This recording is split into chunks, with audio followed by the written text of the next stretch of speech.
All right, folks, Yishai Fleischer here with an Israel news update. One of the biggest pieces of news is that Israel has stopped shrinking and it's starting to grow again. Israel has been shrinking for a long time. Basically, after the liberation of land in the 1967 Six-Day War, Israel gained the Sinai, the Golan Heights, Judea and Samaria, and Gaza.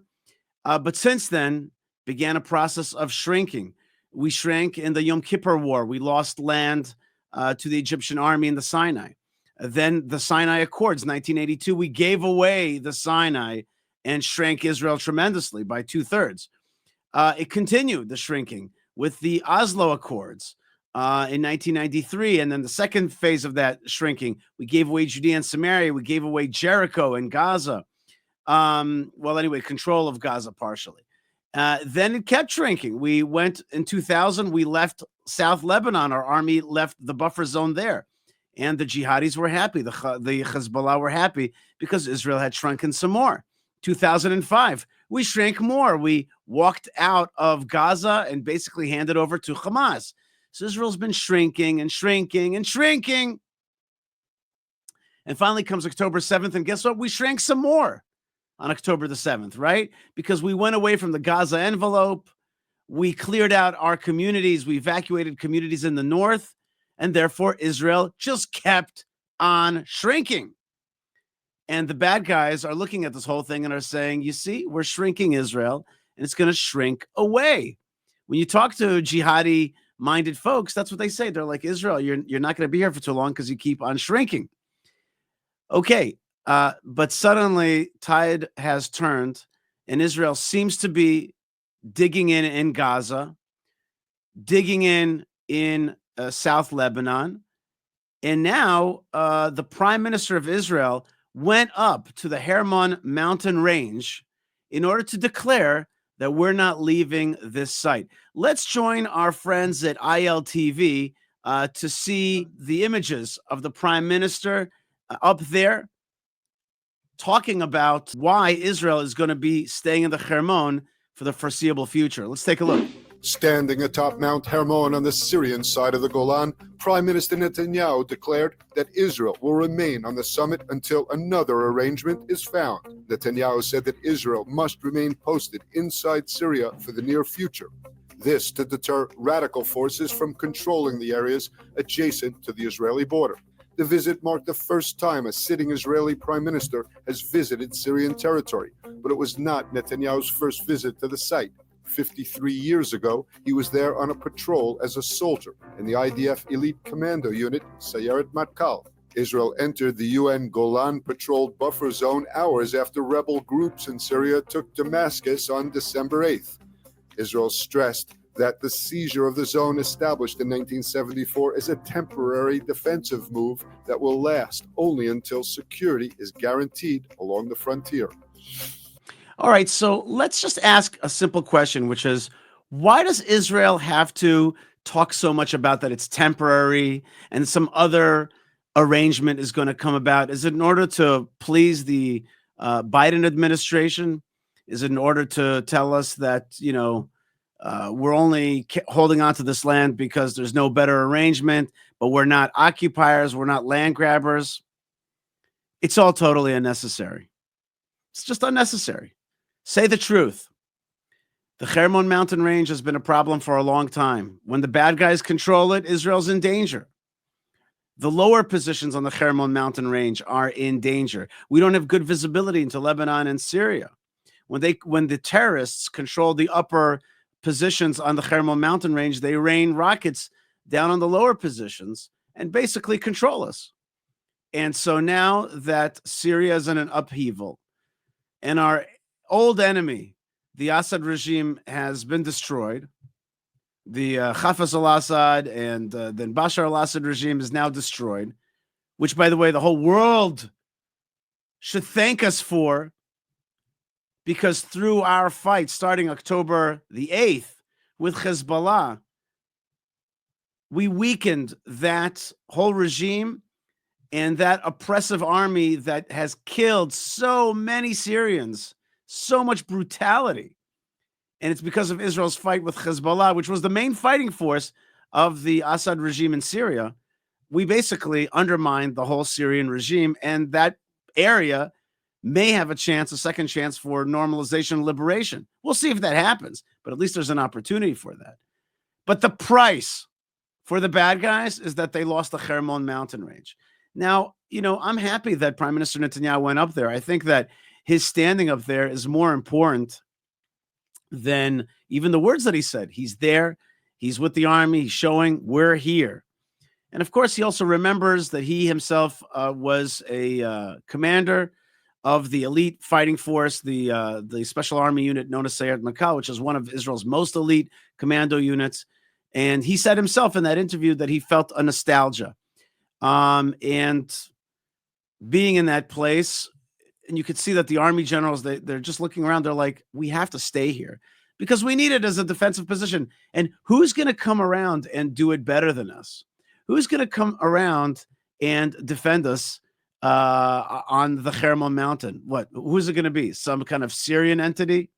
What? Some UN entity? Are you going to trust UNIFIL or any of these organizations which have proven time and time again that they are on the wrong side, that they're on the jihadist side, like UNIFIL, like UNESCO, like UNRWA, like all these UN organizations? They're not going to do the job for you. So when he says it's temporary, and when Netanyahu says that staying up in the Hermon mountain is temporary until such a time as somebody else can take over security and ensure Israel's security, well, in a sense, he's saying we're there forever. And that is just fine by me. That is just fine by me. I hope that Israel understands that for its own security, we have to stay in the Hermon forever. And of course, that is also our historic, our heritage, our godly land, a piece of land that was actually liberated by the great Moses himself. That's right. Look in the Bible in the book of Deuteronomy. Let's go to the next issue on ILTV that they're bringing up. And this one is from Tel Aviv. Rumors and speculation are running wild in Israel amid apparently exaggerated reports that a hostage for ceasefire deal was imminent. CIA Director Burns headed to Qatar to sort out the remaining obstacles to a mediated deal between Israel and Hamas. Along with the talks in Doha, negotiations are also being held in Cairo, where parties are reportedly working on details relating to control of the Rafah crossing from Egypt to Gaza. According to the most reliable reports, the deal would reportedly see small groups of living Israeli hostages freed in the first stage of an agreement. The White House says it's cautiously optimistic, but warns that the sides have been close before. 100 Israelis, living and dead, remain captive in Gaza for 439 days. Okay, so we have here the story of the effort to release the hostages. And new negotiation rounds are hot right now, and everybody's talking about it. But really, what are we going to get from these negotiations? Are we going to get our hostages back? Doubtful. Alive? Doubtful. One thing is not doubtful is that when we negotiate with Hamas, we are negotiating with terrorists. Remember they used to always say we don't negotiate with terrorists? That was a good line. Don't negotiate with terrorists. What you're supposed to do with these terrorists is destroy them so that there's no one to negotiate with. Hamas is not to be negotiated with. Don't give them any status.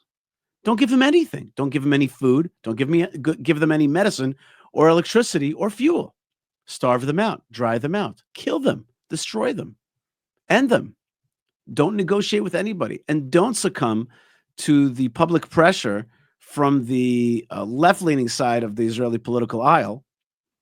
Don't do that, because they were the ones that pressured us also to give 1,000 terrorists for one Gilad Shalit. And guess what happened? Those terrorists went on to kill many Israelis and to be the heads of the October 7th attack. Therefore, when I see these stories, I don't get filled with hope. I'm not excited about the negotiations. I'm not excited about the hostages to come back home.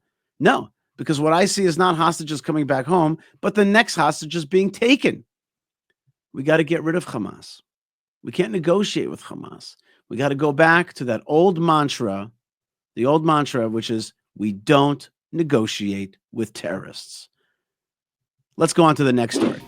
There was a terrorist shooting incident this morning in Nablus when a busload of Jewish worshippers came under fire as it approached Joseph's tomb. The tomb of Joseph is in the city of Shechem. Shechem is also known as Nablus. It's the Roman name Neapolis.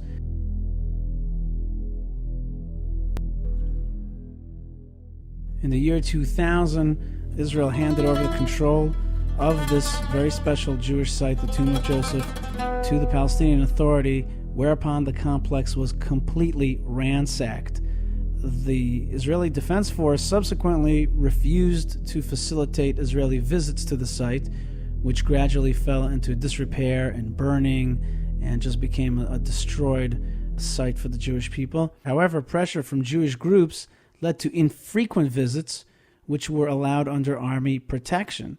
Attempts to renovate the site were also pushed because of these Jewish groups. Now, one of these Jewish groups that made this return to the tomb of Joseph possible was actually the Hasidim of Breslov. The worshippers are from the Breslev Hasidic sect. The bus driver was reportedly wounded in the attack. Troops were called to the scene and evacuated the civilians. The shooting follows a similar incident last week when 3 Israelis were wounded by terrorist gunfire as they entered Nablus on the way to the tomb. Groups of Jewish worshippers are permitted to visit the site, but only in coordination with the IDF. Thousands of visitors come to the site annually, despite the security concerns. All right, so we see here the story of Jewish people being injured on their way to a place called Nablus. Why are we using the term Nablus? Nablus is a Roman term for the biblical and historic city of Shechem or Shechem.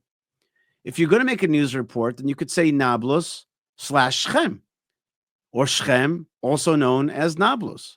Nablus is the Roman way of saying Neapolis or Neapolis, new city, which is a Roman name given to this area. But we should not use that. That is one of the propaganda tools that erases the Jewish history and connectivity to this place. Now, indeed, it's true that these people went without army coordination and they endangered themselves, and I'm against that because you're endangering your life. On the other hand, going to this holy and ancient Jewish site in the city of Shechem, aka Nablus, should be a basic right for Jewish people in the land of Israel. And I think that what we're looking at is really a tension between the first story that we talked about, which is Israel growing onto the Hermon mountain range, holding on to parts of Gaza, holding on to South Lebanon, and the fact that in Judea and Samaria, in this case, Shechem or Nablus, one of the capitals of the region of Samaria, is very much under the control of terrorists. We have shrunken away from our holy and ancestral sites, from the essential land of Israel, land that was recognized as ours already in 1917. We have shrunken away and we've given control over to the terrorists. So we may have newfound control on the Hermon mountain range, but in Shechem, at the tomb of Joseph, we can't go there safely without super efforts of the army. Basically, Jews are stopped from going to their important sites because there's Arab, so-called Palestinian terrorists, jihadists, who want to kill Jews and shoot at them. That has got to end. We've got to take back, just like we've taken back the Hermon, we've got to take back Shechem and get control of our tomb there. That doesn't mean that Arabs that want to live in peace can't live with us. It does not mean that. Arabs who want to live in peace, post-jihad, anti-jihad Arabs who want to live with Israel in peace will be able to stay there, even have their own mayor and that kind of thing in a town like that. But we cannot have terrorists living inside our country. Today, they're shooting at Jews coming into their town. Tomorrow, they'll come out of their town and terrorize us somewhere else. Shechem is not that far from Tel Aviv. So I guess the end of the newscast was very different than the beginning of the newscast. The beginning shows Israeli growth. Finally, we are starting to get bigger again, as opposed to shrinking, as we have really shrunken since the 1973 Yom Kippur War. We have shrunken and shrunken and shrunken. And now, as a result of the October 7th attack, we are actually growing. We're pushing back on Iran and back on Syria and back on Hamas and back on Hezbollah. We've got to do the same thing in Judea and Samaria. We got to push back the jihadist elements there. They are also Hamas or the Palestinian Authority. We've got to get rid of them, and we've got to reacquire normal life for Jews in the ancestral homeland, in the areas that are so important for Israeli security and Israeli heritage and the Israeli future. With the help of God, of course. God bless you, folks, wherever you are, and don't forget to support the stuff that we're doing. For example, fightforisrael.org. If you believe in beautification, well, then you believe in the fight for beautification. I combined those words and I call it Beautifight. We beautified for the land of Israel at fightforisrael.org. We've got a lot of projects there, including heritage sites, beautification, and buying tractors and doing all kinds of stuff. So be part of that. And if you love our broadcasting and spreading Torah and Israel and knowledge to the world, support us through buymeacoffee.com/Yishai. Thank you, guys. God bless you wherever you are. Stay tuned, stay strong, stay connected, and shalom.